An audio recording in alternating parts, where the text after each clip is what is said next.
Bonjour à vous, chers amis, chers participants d'Église Vie aujourd'hui en ligne.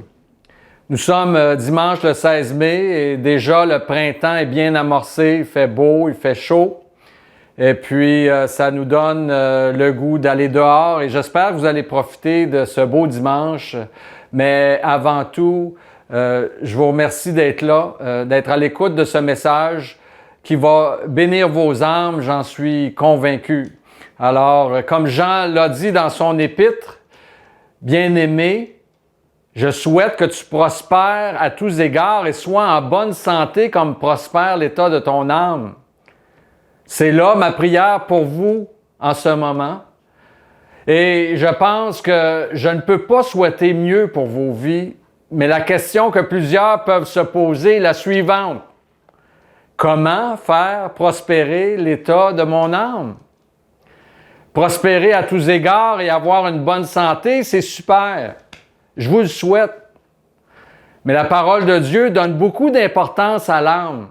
Nous avons tous une âme, mais nous vivons notre vie comme si nous n'avions qu'un corps terrestre. Paul a écrit que le Dieu de paix vous sanctifie lui-même tout entier et que tout votre être, l'esprit, l'âme et le corps, soit conservé irrépréhensible lors de l'avènement de notre Seigneur Jésus-Christ.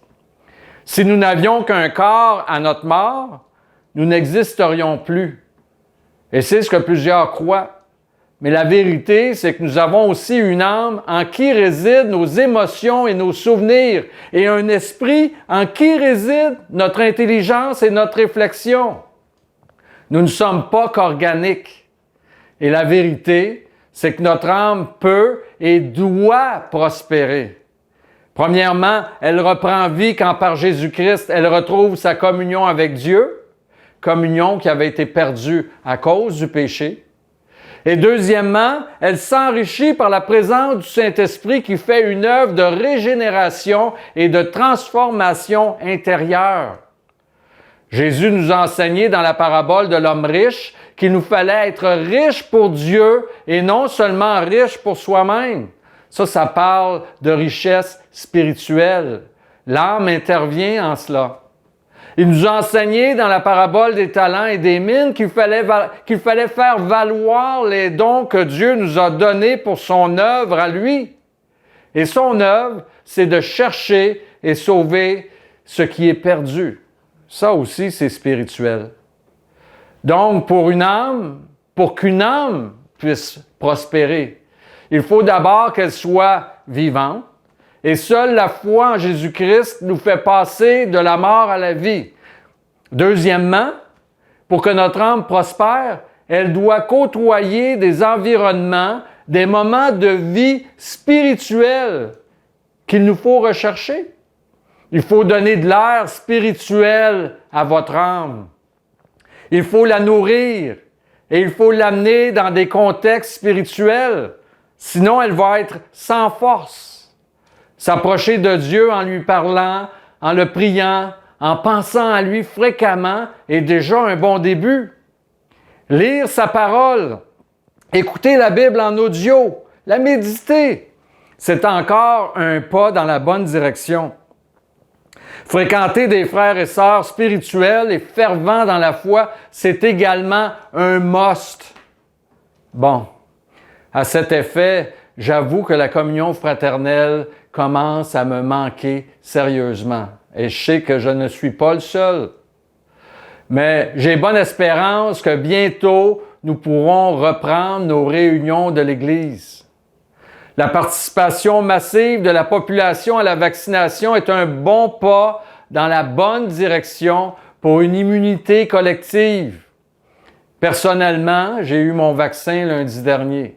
Et à la vitesse où ça va, je suis convaincu que bientôt, les règles de confinement imposées par la santé publique vont s'assouplir.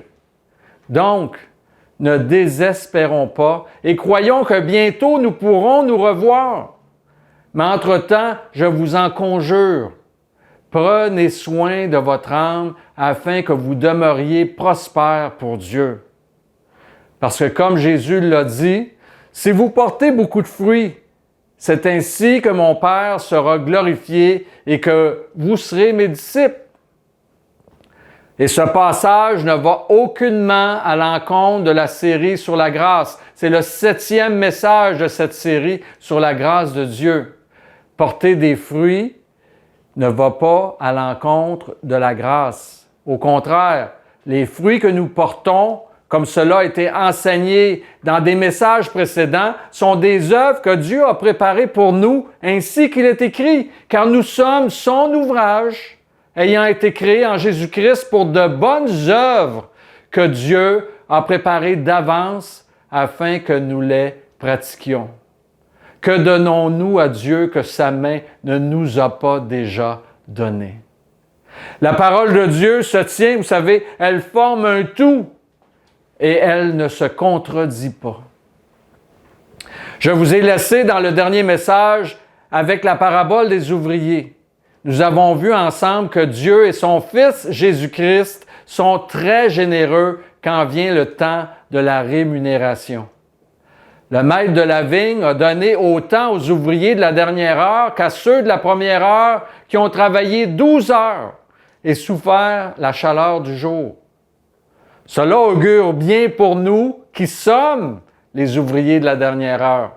Et cela devrait nous encourager à maintenir nos efforts dans le travail spirituel dans lequel nous avons été engagés afin de bâtir avec Christ son Église. Mais la parabole pose une question importante que j'aimerais aborder avec vous dans ce message. Puisque Dieu donne autant à celui qui a travaillé 1 heure qu'à celui qui a travaillé 12 heures. Et la question est, y a-t-il de l'injustice en Dieu? On pourrait le croire. Jésus répond à cette question dans la parabole en disant, « Ne m'est-il pas permis de faire de mon bien ce que je veux? Ou vois-tu de mauvais œil que je sois bon? »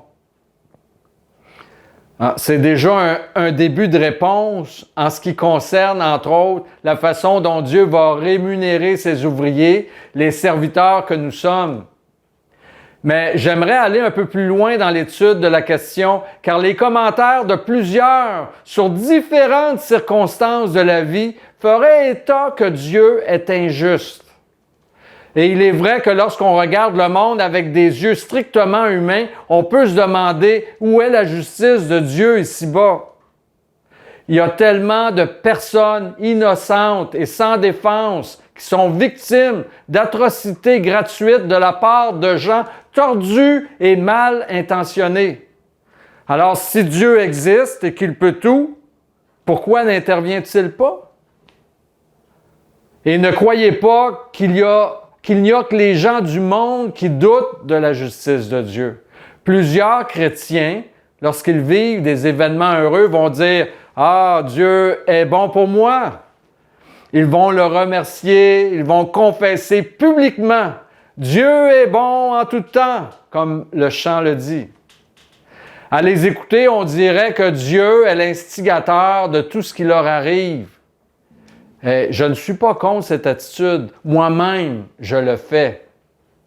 Paul a écrit « Rendez continuellement grâce pour toutes choses à Dieu le Père au nom de notre Seigneur Jésus-Christ. » Mais quand arrive le jour du malheur, l'épreuve, le creuset, vous savez, là, l'instrument dans lequel on met l'or sorti de terre, le creuset. Et on met le creuset dans la fournaise pour purifier l'or. Ça, c'est nous dans l'épreuve. Là, on n'entend plus prononcer haut et fort « Dieu est si bon ». Le discours change de ton. Et là, c'est comme si Dieu n'était plus là. C'est le diable. C'est la fatalité. C'est le monde pécheur dans lequel nous vivons. On cherche une réponse à nos malheurs. On veut une réponse, mais on n'ose pas dire que c'est Dieu qui est l'auteur de notre malheur parce qu'on ne veut lui attribuer aucune injustice. Dieu ne nous veut que du bien, hein? Il ne nous ferait pas souffrir. Mais quand Paul dit « Rendez continuellement grâce pour toutes choses à Dieu le Père au nom de notre Seigneur Jésus-Christ », est-ce seulement concernant le bien qui nous arrive? N'est-ce pas aussi pour les maux que nous traversons? Est-ce que Dieu nous a abandonnés lorsque le malheur nous atteint? Est-ce que Dieu n'est pas souverain? Et est-ce qu'il aurait pu faire que cela ne nous arrive pas? Bien sûr. Mais n'oublions jamais ceci. Premièrement, Dieu nous a donné le libre arbitre et nous ne faisons pas toujours bon usage de ce don merveilleux. Nous faisons parfois de mauvais choix qui amènent des conséquences malheureuses dans nos vies. Et deux, nous vivons dans un monde toxique et dangereux à cause du péché et de la désobéissance de l'homme. Mais Dieu n'a jamais voulu un monde comme celui-ci, où règne la mort. C'est nous qui l'avons voulu. Et à chaque fois que nous péchons sciemment, nous choisissons ce monde de désordre, de souffrance et de maux, plutôt que celui que Dieu voulait pour nous. Et écoutez-moi bien, ce qui va paraître au jour où Dieu va juger les vivants et les morts, c'est la multitude infinie d'interventions divines pour diminuer l'impact du destructeur qui est devenu par la volonté de l'homme le prince de ce monde de ténèbres. Dieu intervient beaucoup plus qu'on pense pour alléger nos souffrances et nos maux. Moi, j'ai la conviction profonde que tout ce qui m'arrive, le bien comme le mal, est une bénédiction de Dieu.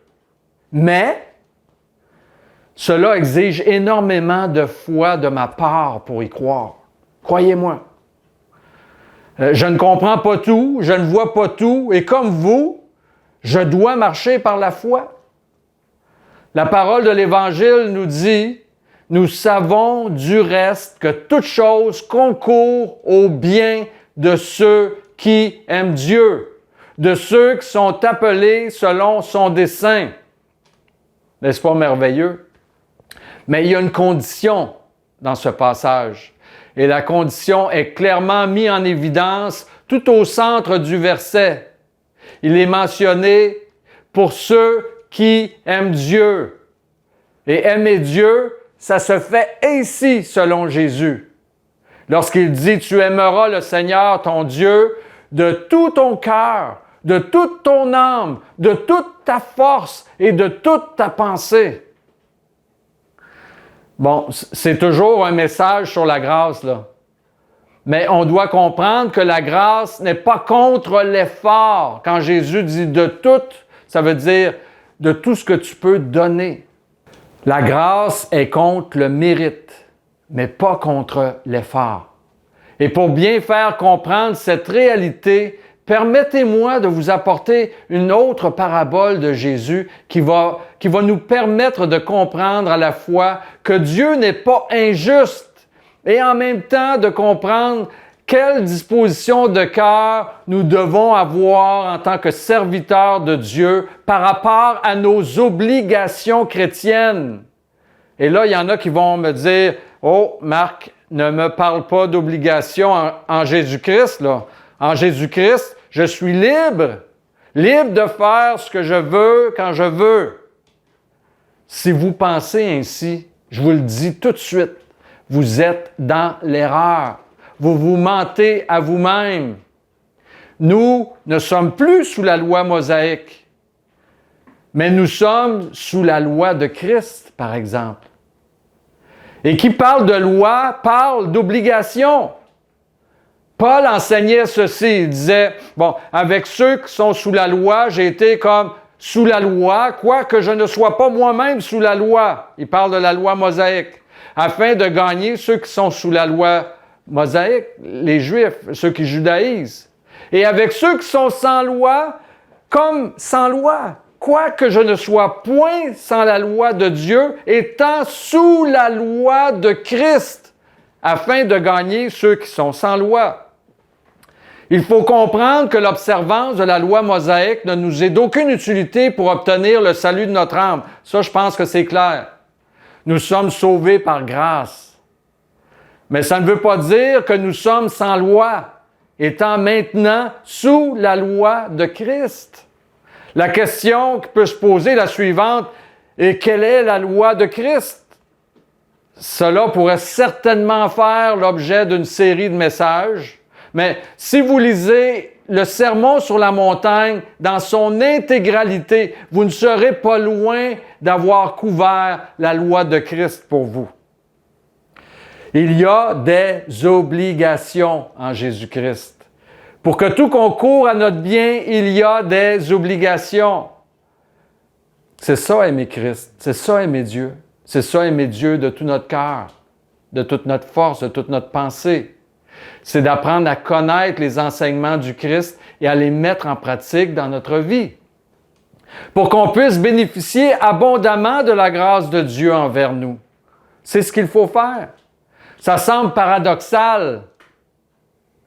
Pour avoir la grâce de Dieu, pour bénéficier de la grâce de Dieu, je dois faire des choses. Mais en réalité, c'est plutôt normal. Vous allez comprendre vers la fin du message, croyez-moi. Ce que je viens de vous dire concernant la loi de Christ est une bonne entrée en matière pour la parabole que je veux voir avec vous aujourd'hui. Parce qu'après avoir obéi à l'Évangile et avoir donné notre vie à Jésus-Christ, on peut être tenté à l'idée que Dieu nous doit quelque chose. Un chrétien a dit un jour à un pasteur, « Ma mère s'est dévouée pendant 40 ans à servir le Seigneur dans la communauté chrétienne où elle s'était jointe. Et elle a fini sa vie en douleur, rongée par le cancer. » Vous croyez que ça n'existe pas? C'est pas juste une histoire inventée. Moi, je l'ai vu de mes yeux et j'ai entendu ces choses de mes oreilles. J'ai vu des chrétiens fervents mourir dans la douleur et dans la souffrance. Et j'ai entendu beaucoup de commentaires d'injustice sur Dieu. Alors, l'homme disait au pasteur, après tout ce qu'elle a fait, c'est ainsi que Dieu l'a remercié. Cet homme pensait que Dieu devait à sa mère une vie meilleure et sans douleur. Combien d'entre vous avez un jour prié pour un besoin pressant et avez été tenté de dire à Dieu, « Je t'ai sacrifié ma vie, Seigneur. Est-ce que je ne mérite pas que tu m'exauces? » En parlant ainsi, nous agissons comme les ouvriers de la première heure qui se sont plaints au Maître. Nous croyons que nos sacrifices nous méritent une réponse de sa part. Quand nous avons accompli parfaitement ce que Dieu nous demande, nous devrions plutôt dire « Nous sommes des serviteurs inutiles ». Lisons ensemble la parabole. Qui de vous, ayant un serviteur qui laboure ou paie les troupeaux, lui dira quand il revient des champs « Approche vite et mets-toi à table ». Ne lui dira-t-il pas au contraire « Prépare-moi à souper, ceins-toi et sers-moi jusqu'à ce que j'aie mangé et bu. Après cela, toi, tu mangeras et tu boiras. » Doit-il de la reconnaissance à ce serviteur parce qu'il a fait ce qui lui était ordonné? Vous de même, quand vous avez fait tout ce qui vous a été ordonné, dites « Nous sommes des serviteurs inutiles, nous avons fait ce que nous devions faire. » Sachez ceci, Dieu a le droit d'exiger notre obéissance totale et notre service fidèle sans pour autant nous être redevables en aucune façon. Si nous réussissions à obéir parfaitement à sa volonté, chose impossible, nous ne pourrions seulement dire par la suite « Je n'ai fait que ce que je devais faire ». Paul a écrit à juste titre « Qui lui a donné le premier pour qu'il ait à recevoir en retour? » Vous? Moi? Qui? C'est de lui, par lui et pour lui que sont toutes choses. À lui soit la gloire dans tous les siècles. Attention! Croire que Dieu nous doit quelque chose nous met en danger sur le plan spirituel et peut nuire à la prospérité de notre âme. La qualité de notre relation avec Dieu va en être affectée. Et cela ne veut pas dire que Dieu va nous maltraiter ou que Dieu n'est pas bon. Au contraire, comme Paul le dit encore dans Romains, lui qui n'a pas épargné son propre Fils, mais qui l'a livré pour nous tous, comment ne nous donnera-t-il pas aussi toutes choses avec lui? Je vous parle ici de disposition de cœur envers Dieu comme chrétien. Je vous parle d'une compréhension juste et éclairée en rapport avec la soumission complète que nous devons à Jésus-Christ, selon le plan de Dieu. Laissez-moi vous donner un exemple pour vous aider à comprendre ce que Jésus nous a enseigné dans cette parabole. En supposant que vous observez rigoureusement le code de la route, vous dépassez jamais les limites de vitesse, vous faites scrupuleusement tous vos stops, pas à l'américaine, vous ralentissez aux lumières jaunes pour arrêter afin d'éviter de brûler le feu rouge. Vous comprenez ce que je vous dis, hein? N'est-ce pas? Pour certains, le feu jaune veut dire accélère pour ne pas manquer ta lumière. Bon, supposons que vous connaissez sur le bout de vos doigts le code de la route et l'accomplissez à la perfection. Est-ce que le gouvernement du Québec vous doit quelque chose? Est-ce que vous avez mis, en agissant ainsi, en compte avec vous les autorités du pays? Pensez-vous qu'on vous doit une récompense pour ça? Non. Vous pouvez seulement dire « Je n'ai fait que mon devoir, j'ai rempli mes obligations ». Sachez qu'il en est ainsi avec la loi de Christ à laquelle nous devons nous soumettre volontairement. Relisons encore la fin de la parabole. Jésus dit, « Vous de même, quand vous avez fait tout ce qui vous a été ordonné, dites, nous sommes des serviteurs inutiles. Nous avons fait ce que nous devions faire. » Néanmoins, sachez que Dieu est bon, il est miséricordieux, il est riche en grâce et en bonté. Et Jésus-Christ, son Fils, est venu pour nous sauver, pour nous faire du bien et pour que nous ayons la vie en abondance. Ça, c'est une réalité. C'est la vérité. Jésus est venu avec la grâce et la vérité. Ce que Dieu a convenu avec nous comme rémunération, il va nous le donner. Et bien plus encore. N'en doutez pas. Hors de toute mesure, comme il est écrit. Et comme Paul le dit dans Romains, nous aurons l'honneur, la gloire et l'immortalité. Mais laissez-moi vous parler, en terminant, de la récompense suprême à laquelle moi j'aspire. Jésus a dit, « Si quelqu'un me sert, qu'il me suive. Et là où je suis, là aussi sera mon serviteur. Si quelqu'un me sert, le Père l'honorera. » Pour moi, être là où Jésus sera pour l'éternité est la récompense ultime. Dans le même lieu, dans la même demeure, le voir, le contempler et l'adorer éternellement est à mes yeux le plus beau des cadeaux pour le sacrifice de ma vie. Et encore une fois, ce cadeau ne me sera pas donné par la grâce de Dieu parce que je le mérite, mais parce que Dieu veut bien me le donner par grâce. Et c'est cette récompense à laquelle tous les rachetés devraient aspirer. Chers amis, chers participants d'Eva, que Dieu bénisse par Jésus-Christ tout votre être, le corps, l'esprit et l'âme. Amen.